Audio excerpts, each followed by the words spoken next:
The whole truck bed just opens right up. And to me, this is the coolest thing about this truck.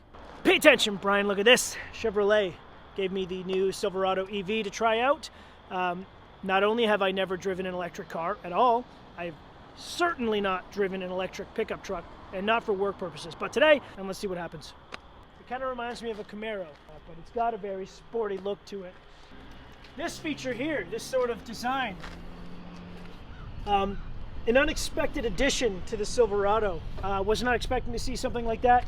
I'm assuming it's for aerodynamics. I'm not a scientist, which is probably why this thing has such an amazing range. I've been driving around for 3 or 4 days. It still has 75% battery left, which means it has 550 kilometers left, which is usually more than a full tank of gas anyways. I think the thing I'm always going to take for granted is this massive amount of storage space where the engine should be, in my mind at least. This one, I know if you're used to electric cars, you're like, get up to speed, man. Well, this is new to me, okay? Need the table saw. Oh. You think I could close this with a table saw on it? Let's put these here. Grab those grabos, because you never know. Let's see if this works. Then can we plug our batteries in while we're driving, not have to worry about them. Yep. Which also means we can charge our batteries in a pinch on the job site, no problem. Let's see what else we can fit in this trunk. We got the new nail gun. Probably need that, and the extender for the nail gun so we can do double clips. We can do all these crabos. Tripod for the film in. Will it close? I don't know. I like it to, but I have no idea. Come on.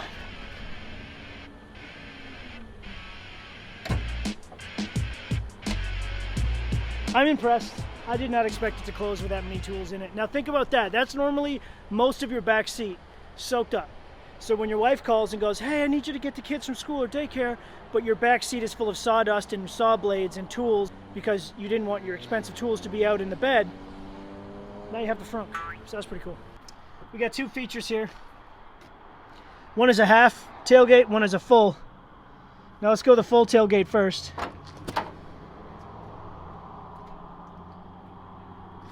And then we got a little mechanism in here that lifts right up.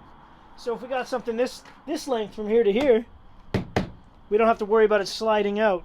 Let's see what the total bed length is here.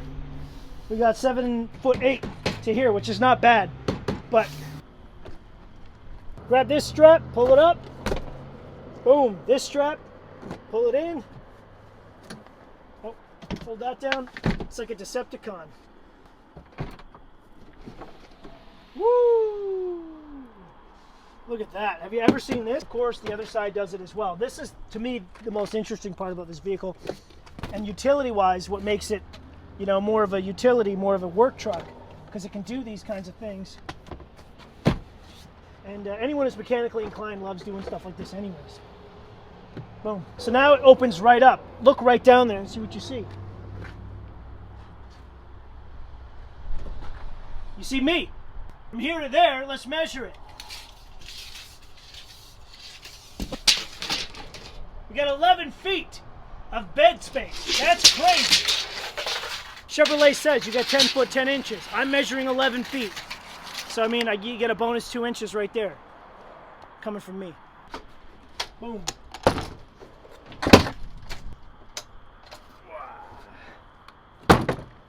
Now we have it nice and open.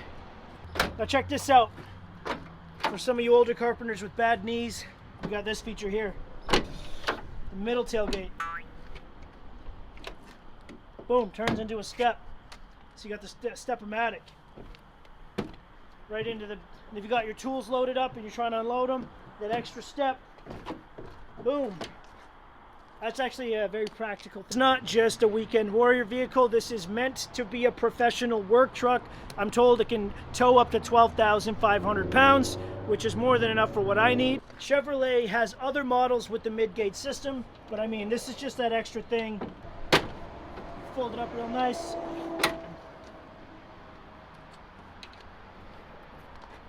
I like how it has the soft open. Here, so watch this. We've already done this, so we can put this back up and show you. really simply back to what it used to be. It's just like Optimus Prime, Megatron, just folds right up, go around the other side. We'll see. All right, fold this guy up.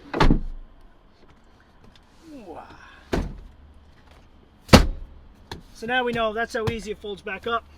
Then you can pick up the kids from school or whatever you needed to do. Fold this open.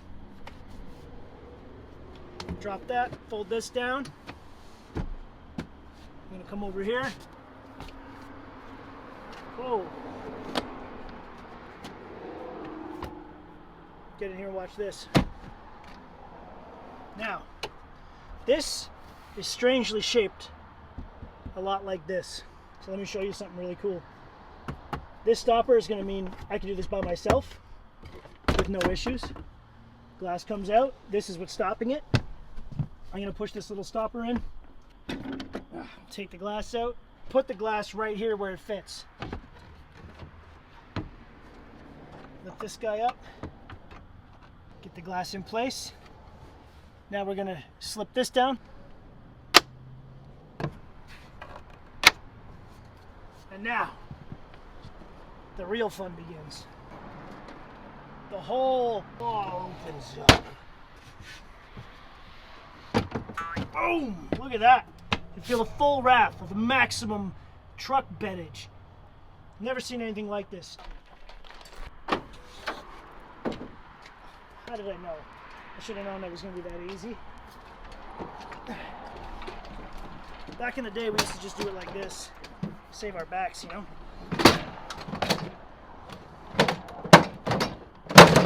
Woo! Now we can pick this up. Boom. That's pretty cool. Oh, that's beef, baby. Where's that going? Absolutely nowhere. No flag. Didn't need a flag today. That's not going anywhere. All right, let's get out of here. The most unexpected part, there's no ignition switch. Come here, look at this. You just get in, if the keys are in your pocket, the car just starts. And if it doesn't, you hit the brake. But there's no button. So the last few days, as I've been kind of driving this thing around to see what it can do, I've just been getting in and getting out. You know, you get in the car is started. You get out of the car stops. It's a bit of a foreign concept, but it's an obvious concept. But here we are. Tailgate's open. Yes, I'm aware. Thank you. Boom, boom, boom. We're ready to rock and roll.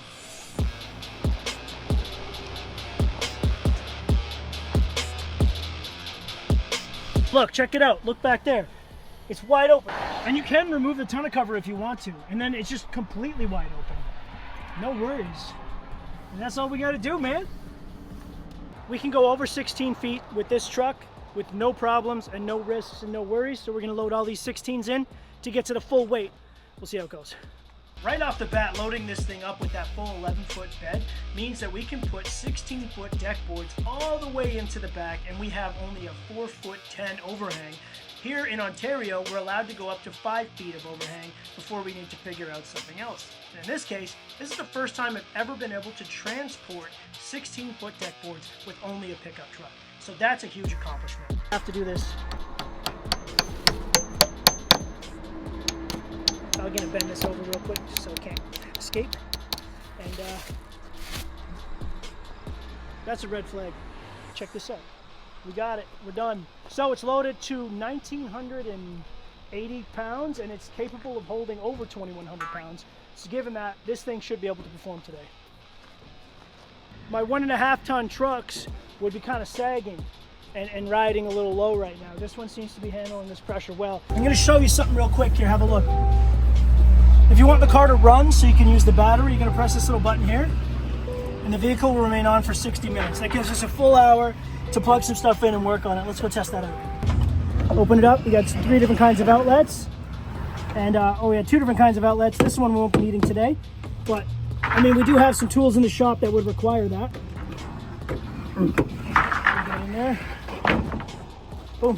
She's charging. So we could have actually all of our chargers in the tailgate charging while we're on the way to work. This does replace a generator. Of course, you're going to have to charge the battery of the car, but the battery of the car has a lot more electricity than the little tools that we're using. So we can actually leave the generator at the shop, leave the gas tanks at the shop, bring this and have everything run off the truck. I think that's pretty cool.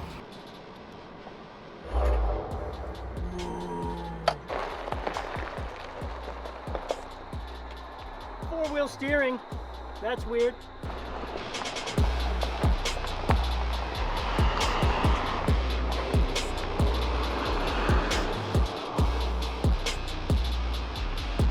The fully loaded, literally.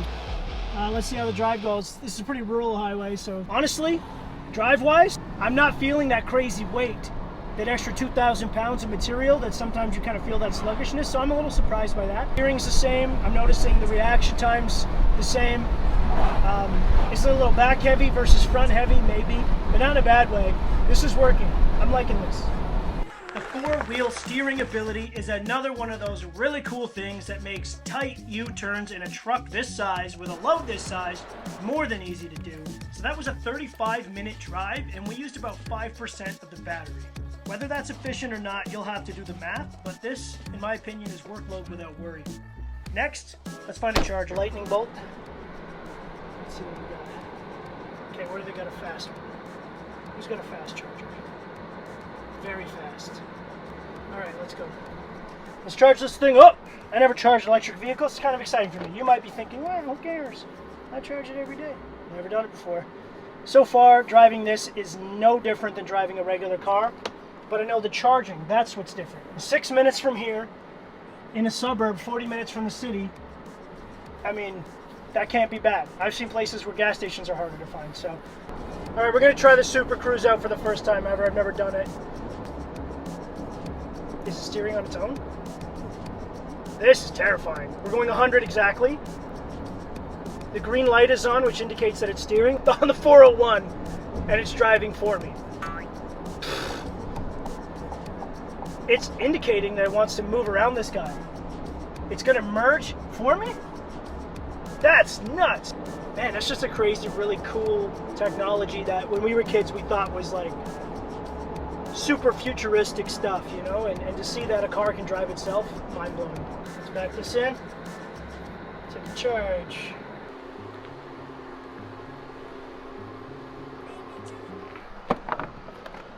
Oh, that's an interesting part. Never seen that one before. And this is the double, so we get the fast charge. We pull this guy out. We want to go fast. I don't know the difference right now. Pull this gun out. Okay, let's start. Step one, tap your payment card. Oh, look at that. It's top secret. Plug in the connector into the vehicle. Oh, it's got some weight to it. Yeah, never done this before, but I think I can figure it out. Ooh. Now the question is it charging?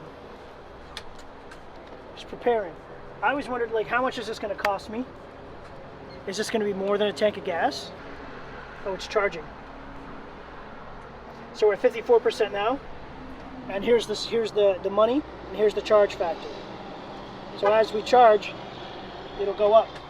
We have been driving this for a full week, non-stop. I'm using it for work, transport tools, transport materials, bringing it around for my daily driver. Now, it's telling me it's at 55%, so it's already charged 1% since we plugged it in. And it says it's going to fast charge to 80.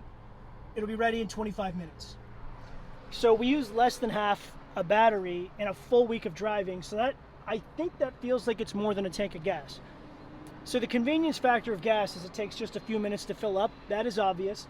But this, 25 minutes is not actually that bad, especially if you want to do it on your lunch break, or if you're on a road trip and you stop for lunch, or if you charge it after you go to bed, or when you're actually stopped at your destination. Now, that being said, I could probably get pretty far on a single battery charge, considering I still have 450 kilometers left on half a tank. That's a lot more than any tank of gas has ever given me, I'll give it that. So we're at 80% now, costs about $33 in some sense. I wasn't paying attention, they emailed me a receipt, I'll check. But that's not too bad. This reminds me of when cordless power tools were new, and all the old heads on the job site told me that they're garbage, you can't use those. And if you look at it now, if you're running around with a drill and a cord on it, you're a caveman. No offense, but that's how quick the technology progresses, so fast that a lot of us can't keep up, and we're a little bit afraid of change, so we just assume that the new thing is bad and the old thing is good. Sometimes that's the case, but not always. And in this case, the electric equivalent, if not better, than gasoline, in my opinion, from what I've witnessed today. Overall, I do like the look of this car. The more I looked at it, the more it grew on me. Got a lot of power, obviously 750 horsepower is enormous for a pickup truck, and it didn't need it. Today we were hauling 2,000 pounds worth of deck boards, had no issues whatsoever with that. All in all, I would use this truck for work, and I am leaning towards an electric vehicle in the future. I found myself taking this one out for errands, even when I didn't have to use a pickup. It just drove really comfortably, it was really smooth, and I was shocked. Very happy with this car. That's my review.